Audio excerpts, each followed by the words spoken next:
जनवरी मंगलवार 2023 को है गणेश चतुर्थी यानी सकट चौथ या तिल चौथ का व्रत।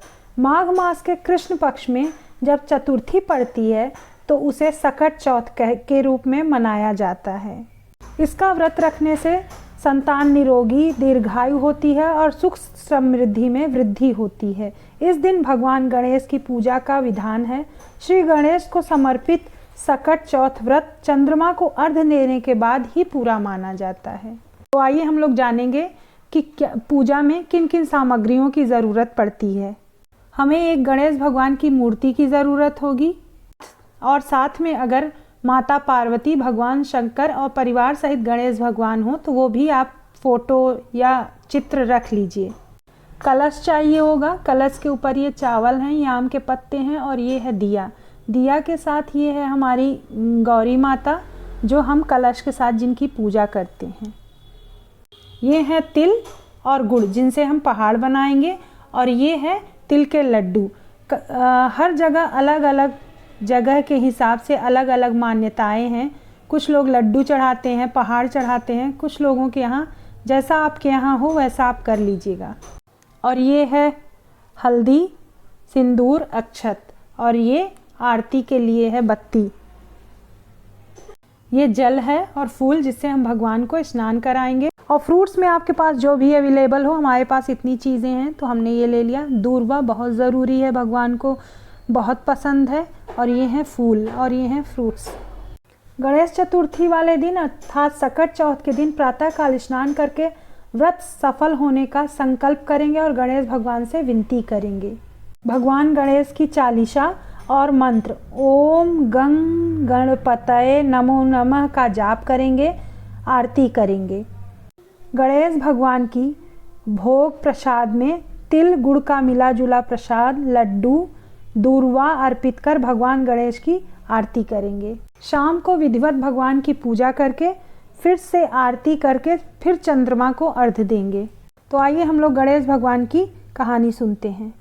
एक बुढ़िया माई थी, मिट्टी के गणेश जी की पूजा करती थी।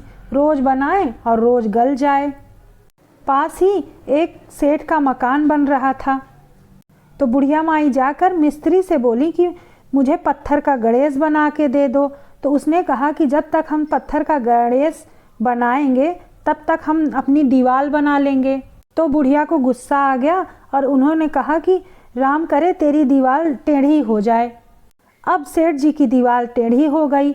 वो फिर से बनावे मिस्त्री और फिर गिरा दें, फिर बनाए फिर गिरा दें। इस तरह करते करते शाम हो गई। शाम को सेठ आए, उसने कहा आज कुछ भी नहीं किया। तो मिस्त्री ने कहा कि एक बुढ़िया आई थी, वो कह रही थी मेरे पत्थर का गणेश बना दो। हमने कहा कि जब तक हम तुम्हारे पत्थर का गणेश बनाएंगे तब तक दीवार बना लेंगे।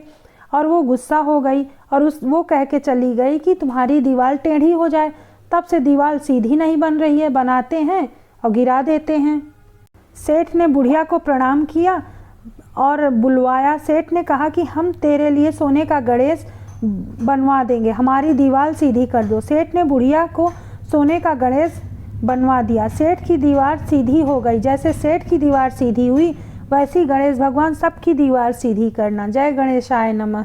आइए हम लोग दूसरी व्रत कथा को सुनते हैं। गणेश जी की उत्पत्ति कैसे हुई ये जानते हैं। एक बार जब शंकर भगवान स्नान करके भोगवती नामक स्थान पर गए थे, उसी कालखंड में पार्वती जी ने स्नान करते हुए अपनी मैल के पुतले को बालक के रूप में सजीव कर दिया और उसका नाम गणेश रखा।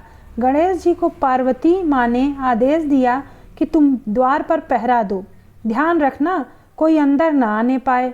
कुछ समय पश्चात भगवान शंकर आए और गणेश जी द्वारा प्रवेश ना करने देने पर त्रिशूल से उनका सर काट दिया। शंकर जी को क्रोधित जानकर पार्वती जी ने समझा कि भोजन में विलंब के कारण भगवान क्रोधित हैं। उन्होंने 2 पात्रों में भोजन लगा शंकर जी से भोजन करने को कहा। 2 पात्रों में भोजन लगा देख शंकर जी ने पूछा दूसरा पात्र किसके लिए है? तो पार्वती जी ने उत्तर दिया यह द्वार पर पहरा दे रहे मेरे पुत्र गणेश के लिए है। यह सुनकर शंकर जी ने कहा उसका तो मैंने वध कर दिया। यह सुनकर पार्वती जी को अतिशय दुख हुआ और उन्होंने गणेश जी के पुनर्जीवन के लिए शिव जी से निवेदन किया। देवी माँ पार्वती को खुश करने के लिए शिव जी ने हाथी के नवजात बच्चे का सिर काटकर बालक गणेश जी के शरीर से जोड़ दिया, जिससे गणेश जी गजमुख धारण कर पुनर्जीवित हो उठे। तत्पश्चात पति और पुत्र को भोजन करा कर पार्वती जी ने स्वयं भोजन किया।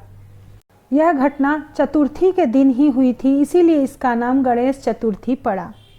अगर आपको ये वीडियोस पसंद आ रही हैं तो प्लीज़ चैनल को लाइक सब्सक्राइब करना ना भूलिएगा। Thank you for watching.